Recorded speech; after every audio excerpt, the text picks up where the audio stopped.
there is a discussion which is happening and God is saying, let us make man in our own image. ఈ మట్టిలో నుంచి ఏం చేస్తున్నాడంట? జీవాన్ని తీసుకొని వస్తున్నాడు. అది ఎట్లా తీసుకొని వచ్చిండు? Because there was a discussion which was happening in the heavens. ఆ ఎడారిలో దేవుడు ఎక్కడికి వెళ్ళిండంట? He was led by the Spirit and he was spending time with the Lord for 40 days in the heavenly realm. అంటే ఈ discussion ఏదైతే అవుతుందో, the discussion which is happening, this discussion was in the heavens.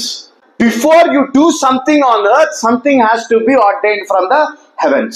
మన్నా నీకు ఇవ్వబడాలి అంటే నువ్వు అర్థం చేసుకోవాల్సింది ఏంటి అంటే, there is a double-edged sword that needs to come from the heavens. అందుకే దేవుడు ఏమంటాడు, the secret manna is going to be given to you when you realize that Jesus is the one who is the bread of life which is coming from heaven.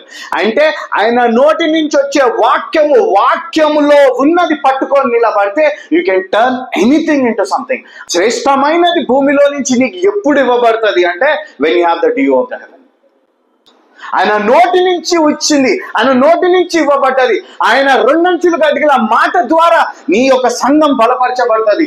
ఆ యొక్క పరలోకం యొక్క మంచును బట్టి భూమి యొక్క శ్రేష్టమైనది నీకు ఇవ్వబడుతుంది.